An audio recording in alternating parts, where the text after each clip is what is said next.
Hello everyone, welcome to my channel. इस video में हम यूनिक प्रॉपर्टीज़ ऑफ लेज़र्स करेंगे। इससे पहले हमने लेज़र का इंट्रोडक्शन किया था एंड जो तीन बेसिक प्रोसेसेस हैं, stimulated emission, stimulated absorption and spontaneous emission, वो हमने लास्ट वीडियो में कवर किए थे। तो स्टार्ट करते हैं हमारा unique properties of lasers. Laser की जो बेसिक प्रॉपर्टीज़ हैं, जो यूनिक प्रॉपर्टीज़ हैं, जो लेज़र को यूनिक बनाती है ऑर्डिनरी सोर्सेज से, वो है डायरेक्शनैलिटी, इंटेंसिटी, मोनोक्रोमेटिसिटी एंड सबसे जो मेन चीज़ है, जो मेन प्रॉपर्टी है लेज़र की, वो है कोहेरेंस। ठीक है, इन सारी प्रॉपर्टीज़ को हम वन बाय वन यहाँ पे स्टडी करेंगे। Now let's start with the first one which is directionality. Now अगर हम कन्वेंशनल लाइट सोर्सेज या फिर जो हमारी ऑर्डिनरी लाइट सोर्सेज हैं जैसे कि बल्ब, अगर हम बल्ब को देखें तो बल्ब की जो लाइट है वो हर डायरेक्शन में फैलती है। मतलब जो कन्वेंशनल लाइट सोर्सेज या ऑर्डिनरी लाइट सोर्सेज हैं वो रेडिएशंस को हर डायरेक्शन में एमिट करती हैं। ठीक है, मतलब उनमें कोई भी फेज़ को रिलेशन नहीं होता। वेव फ्रंट्स अगर हम कंसिडर करें, वेव फ्रंट्स कंसिडर करें अगर हम ऑर्डिनरी बल्ब का, तो उनमें कोई भी फेज़ को रिलेशन नहीं होगा। ठीक है, but on the other hand अगर हम लेज़र की बात करें तो लेज़र की जो रेडिएशंस एमिट होती हैं वो एक पर्टिकुलर डायरेक्शन में मूव होती हैं। ठीक है, the output from a laser is almost along a particular direction with divergence primarily due to diffraction effects at the aperture. ठीक है, मतलब जो अगर हम लेज़र की बात करें तो लेज़र जो है वो सिर्फ एक ही पर्टिकुलर डायरेक्शन में मूव करेगी। अगर हम बल्ब की बात करें, अगर ये हमारे पास कोई एक, मान लीजिए हमारे पास कोई बल्ब है, तो इसकी हर डायरेक्शन में जो हमारी लाइट है वो एमिट होगी। बट अगर हम कंसिडर करें कोई भी लेज़र, ठीक है, ये कोई लेज़र सोर्स है, तो उसकी जो डायरेक्शन होगी वो एक पर्टिकुलर डायरेक्शन में ही मूव करेगा। ठीक है, तो ये क्यों होता है? क्योंकि लेज़र में जो डिफ्रैक्शन इफेक्ट्स हैं वो बहुत छोटे होते हैं। एंड अगर डाइवर्जेंस देखें हम, बीम, जो लेज़र बीम की डायरेक्शन है उस वो सिर्फ 1 मिली रेडियन की ही होती है। ठीक है, मतलब इतनी छोटी डाइवर्जेंस जो है, मतलब अगर जैसे अगर हम ऑर्डिनरी, ये कोई ऑर्डिनरी सोर्स है तो इसमें क्या होगा, हमारी जो बीम्स हैं वो ऐसे हमारी एमिट होंगी। ठीक है, मतलब कुछ देर के लिए वो बीम्स पैरेलल रहेंगी लेकिन उसके बाद वो डाइवर्ज होना स्टार्ट हो जाएंगी हर डायरेक्शन में। ठीक है, ये ऑर्डिनरी सोर्स की बात होती है। लेकिन अगर हम लेज़र की बात करें तो लेज़र बीम जो है वो बहुत लॉन्ग डिस्टेंस तक हमारी लेज़र बीम पैरेलल ही रहेगी। ठीक है, एक ही डायरेक्शन में हमारी जो लेज़र बीम है वो मूव करती रहेगी और इसी की वजह से, डायरेक्शनैलिटी की वजह से, जो लेज़र होती है वो बहुत लॉन्ग रेंज तक रहती है।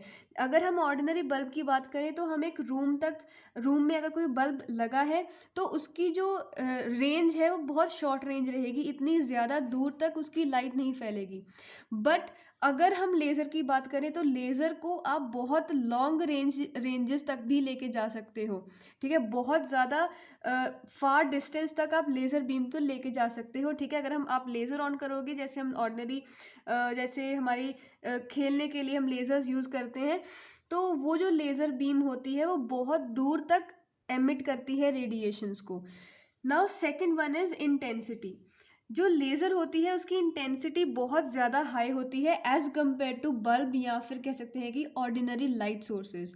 ठीक है, now it can be focused to extremely small dimensions. अगर हम लेज़र की बात करें, जैसे कि अगर आप किसी अगर आप फ्लोर पे या कोई वॉल पे अगर आप लेज़र एमिट करोगे, लेज़र ऑन करोगे, तो वहाँ पे जो एरिया होता है वो बहुत ज़्यादा स्मॉल डायमेंशंस का होता है।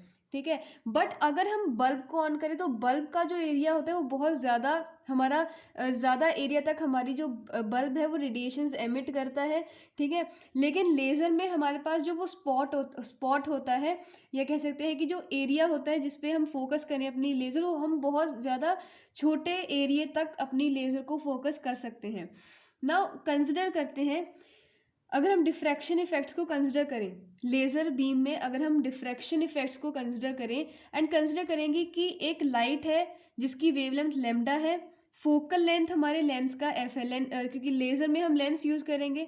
ठीक है, तो अगर हम फोकल लेंथ एफ कंसिडर करें एंड ए जो है वो हमारा रेडियस होगा लेंस का, तो ये सारी चीज़ें कंसिडर करके हम अपना इंटेंसिटी की वैल्यू फाइंड करेंगे यहाँ पे, ठीक है। हम फॉर अ टिपिकल लेंस, अगर हम टिपिकल लेंस कोई कंसिडर करें तो वहाँ पे हमारे पास ए की वैल्यू होगी 0.05 metre, F is equal to 0.1 metre and lambda is equal to 5 into 10⁻⁻7 metre. यहाँ पे हमने लेंस क्यों यूज़ किया, कॉन्वेक्स लेंस जो है वो फोकस करने के लिए हम यूज़ करते हैं, ठीक है। And area of spot of light हमारे यहाँ पे हो गया पाई लेमडा एफ अपॉन ए, क्योंकि ये जो है ये हमने रेडियस कंसिडर किया है, ठीक है। जो हमारी रेडियस है वो लेमडा एफ बाय ए है। और अगर हम एरिया ऑफ स्पॉट फाइंड करें लेज़र बीम के लिए तो हमारा होगा, क्योंकि एरिया ऑफ अगर हम सर्कल का एरिया अगर फाइंड करें तो हमारा क्या होगा पाई आर स्क्वायर। तो यहाँ पे हमारे पास आर क्या है, लेमडा एफ बाय ए, तो यहाँ पे हमारे पास क्या होगा pi into lambda F upon A whole square. तो ये सारी जो वैल्यूज़ हैं ए एफ और लेमडा यहाँ पे हम पुट करेंगे तो हमारा एरिया ऑफ स्पॉट क्या आएगा 3 into 10⁻⁻12 metre square, which is very small. मतलब हम लाइट को बहुत ही छोटे एरिए, सॉरी जो लेज़र बीम है उसे बहुत ही छोटे एरिए तक हम फोकस करवा सकते हैं ना। इसी को यूज़ करके हम फाइंड करेंगे इंटेंसिटी ऑफ लेज़र बीम। हम टिपिकल एक कंसिडर करते हैं 100 वॉट लेज़र है, ठीक है। मतलब जो हमारी पावर है वो है P is equal to 100 watts, ठीक है। अब हम इंटेंसिटी क्या होता है I is equal to power upon area. तो ये 100 वॉट यहाँ पे यूज़ किया, एरिया जो है हमने फाइंड कर लिया 3 इंटू 10⁻⁻12। तो जो हमारी इंटेंसिटी होगी लेज़र बीम की वो होगी 3.3 इंटू 10⁻13 वॉट पर मीटर स्क्वायर, ठीक है। तो इतनी हाई इंटेंसिटी बीम हमारा लेज़र देगा, ठीक है। ये बहुत ही हाई इंटेंसिटी होगी, ठीक है। और ये जो हाई इंटेंसिटी लेज़र्स होती हैं इन्हें हम इंडस्ट्रियल एप्लीकेशंस के लिए यूज़ करते हैं, जैसे कि वेल्डिंग और कटिंग के लिए हम लेज़र बीम को यूज़ करते हैं ना। हमारी थर्ड प्रॉपर्टी है मोनोक्रोमेटिसिटी। अब मोनोक्रोमैटिक क्या होता है, मोनोक्रोमैटिक होता है कि सिंगल कलर, मतलब जो हमारी लेज़र है अगर वो मोनोक्रोमैटिक है उसे हम ये कहेंगे कि लेज़र जो है वो सिंगल फ्रीक्वेंसी की लाइट एमिट करेगा या सिंगल वेवलेंथ की लाइट एमिट करेगा, ठीक है। Monochromaticity is related to single frequency और सिंगल वेवलेंथ, ठीक है। नाउ हम कंसिडर करते हैं कि small frequency spread delta nu, ठीक है। हम कंसिडर करेंगे कि एक जो हमारा फ्रीक्वेंसी स्प्रेड है वो डेल्टा न्यू है एंड कंसिडर करते हैं कि हमारी एक स्पेक्ट्रल लाइन है जिसकी रेंज ऑफ फ्रीक्वेंसीज है delta nu minus delta nu by 2 to nu plus delta nu by 2, और ये जो न्यू है ये हमारी सेंट्रल फ्रीक्वेंसी होगी, ठीक है। नाउ अगर हम delta nu by nu find करें, ठीक है, अगर हमें मोनोक्रोमैटिसिटी देखनी है अपने लेज़र के कोई भी ऑर्डिनरी लाइट की तो हम फाइंड करेंगे डेल्टा न्यू बाय न्यू, मतलब frequency spread upon central frequency, ठीक है। तो ये जो वैल्यू है ये रिप्रेजेंट करेगी मोनोक्रोमैटिसिटी ऑफ अ रेडिएशन ना। जितनी ज़्यादा हमारे डेल्टा न्यू बाय न्यू की वैल्यू ज़्यादा होगी उतनी ही स्मॉलर मोनोक्रोमैटिसिटी होगी, मतलब उतनी ही हमारी जो फ्रीक्वेंसी स्प्रेड है वो कम होगा, या फिर हम कह सकते हैं कि सिंगल फ्रीक्वेंसी की तरफ हमारी जो लाइट है वो एमिट होगी। अगर हम ऑर्डिनरी सोर्स की बात करें तो हमारी जो डेल्टा न्यू बाय न्यू है वो होगा 2 इंटू 10⁻⁻5, ठीक है। ये हमने कुछ बेसिक जो अगर हम कंसिडर करें विजिबल लाइट, ठीक है, विजिबल रीजन के लिए हमारे पास लेमडा है 6000 एंगस्ट्रॉम, और यही लेमडा यूज़ करके हमने यहाँ पे new and delta nu find किया है। तो ऑर्डिनरी सोर्स के लिए हमारा जो मोनोक्रोमैटिसिटी है वो होगी 2 into 10⁻⁻5 which is very high. And for a well stabilised laser, अगर हम स्टेबलाइज्ड लेज़र यूज़ करें तो उसी के लिए सेम वेवलेंथ के लिए हमारे पास जो डेल्टा न्यू बाय न्यू या फिर जो मोनोक्रोमैटिसिटी है वो क्या होगी 10⁻⁻12, मतलब हाई डिग्री ऑफ मोनोक्रोमैटिसिटी हमें यहाँ पे मिलेगी, मतलब हमारे पास सिंगल फ्रीक्वेंसी और सिंगल वेवलेंथ हमारे जो लेज़र बीम की हमें मिलेगी, ठीक है। Now here nu is frequency corresponding to mean wavelength. जो हमने यहाँ पे न्यू यूज़ किया था वो एक विजिबल रीजन के लिए जो वेवलेंथ है लैम्डा इक्वल टू 6000 एंगस्ट्रॉम, ये मीन वेवलेंथ है, उसके कॉरस्पॉन्डिंग हमारे पास ये न्यू फ्रीक्वेंसी थी। नाउ अगर हम ग्राफ के अकॉर्डिंग देखें ये जो हमारी मोनोक्रोमैटिसिटी है, अगर हम वाई एक्सिस पे हम इंटेंसिटी शो करें और इधर एक्स एक्सिस पे हमारे पास फ्रीक्वेंसी हो, तो ये जो हमारे पास कर्व आई है ये है लेज़र बीम के लिए। यहाँ पे आप देख सकते हो कि कितना छोटा हमारा फ्रीक्वेंसी स्प्रेड है, ये जो हमारा डिस्टेंस है ये है डेल्टा न्यू, और ये फ्रीक्वेंसी स्प्रेड है। लेज़र बीम के लिए फ्रीक्वेंसी स्प्रेड छोटा होगा, और यहाँ से हम देख सकते हैं कि हमारी इंटेंसिटी की वैल्यू हाई है एज़ कम्पेयर टू ये ऑर्डिनरी सोर्स। ठीक है, और ऑर्डिनरी सोर्स की इंटेंसिटी की वैल्यू यहाँ पे है, और लेज़र बीम के लिए इंटेंसिटी की वैल्यू हमारे पास हाई है। और ये जो ऑर्डिनरी सोर्स है इसके लिए जो फ्रीक्वेंसी स्प्रेड है इसकी वैल्यू भी ज़्यादा है। तो हम कह सकते हैं कि जो हमारी लेज़र बीम है वो मोनोक्रोमैटिक होगी। अब हम नेक्स्ट फीचर जो है हमारे लेज़र का वो देखेंगे, विच इज़ कोहेरेंस। कोहेरेंस जो है वो बहुत ही ज़्यादा इम्पॉर्टेंट प्रॉपर्टी है हमारी लेज़र की। अगर हमारी जो लेज़र है वो कोहेरेंट ना हो तो वो हमारी लेज़र डायरेक्शनल भी नहीं होगी, इंटेंस भी नहीं होगी, और मोनोक्रोमैटिक भी नहीं होगी।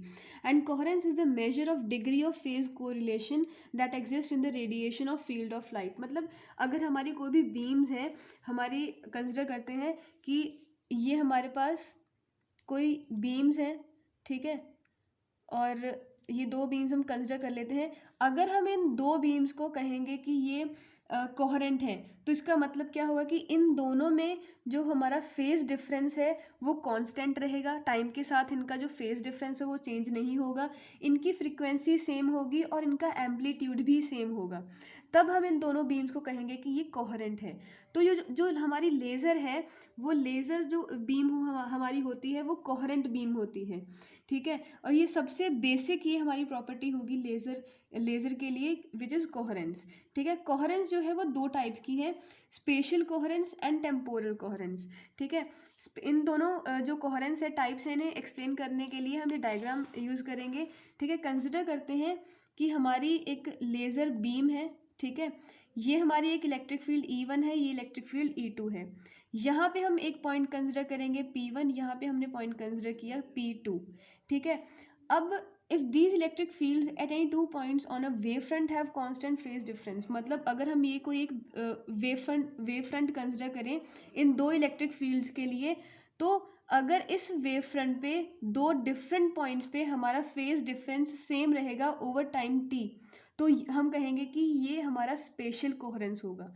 ठीक है, स्पेशल कोहेरेंस क्या है कि अगर हमारी एक इलेक्ट्रिक फील्ड है, यहाँ पे बीम कंसिडर कर लेते हैं, तो उस बीम पे जो हमारा वेव फ्रंट होगा वहाँ पे अगर दो पॉइंट्स कंसिडर करें P1 एंड P2, तो इन P1 और P2 पॉइंट्स पे जो भी हमारा फेज डिफरेंस है वो टाइम के साथ हमारा सेम रहे, तब हम कहेंगे कि वो स्पेशल कोहेरेंस होगी।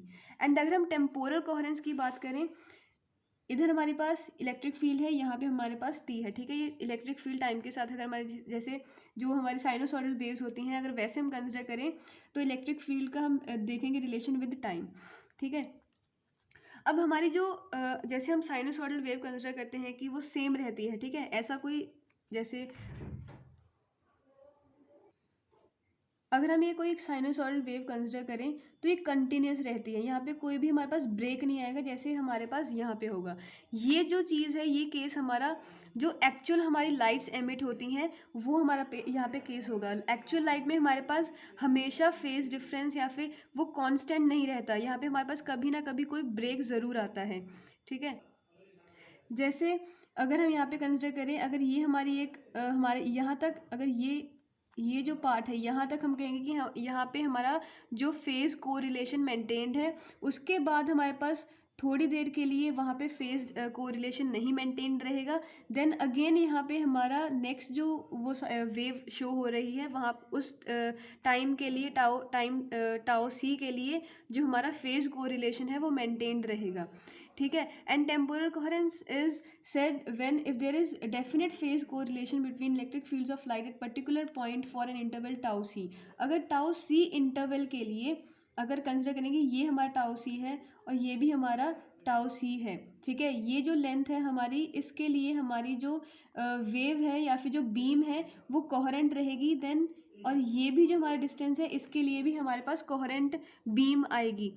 ठीक है, यहाँ पे क्या होगा कि अगर हम कोई भी पर्टिकुलर टाइम T1 कंसिडर करें और पर्टिकुलर टाइम कोई T2 कंसिडर करें, तो सेम पॉइंट पे ये T1 और T2 टाइम के लिए हमारी जो बीम होगी वो रिलेटेड होगी, फेज जो उनका फेज को रिलेशन मेंटेन रहेगा। ठीक है, तो ये थे हमारे पास स्पेशल कोहेरेंस और टेम्पोरल कोहेरेंस, एंड यहाँ पे हमारे पास जो प्रॉपर्टीज़ हैं हमने कंप्लीट कर दी। ठीक है, नेक्स्ट वीडियो में हम जो पॉपुलेशन इन्वर्जन एंड जो भी कंपोनेंट्स होंगे हमारे लेज़र के वो डिस्कस करेंगे। आई होप आपको समझ में आया हो। Please like the video, share it and subscribe the channel. Thank you.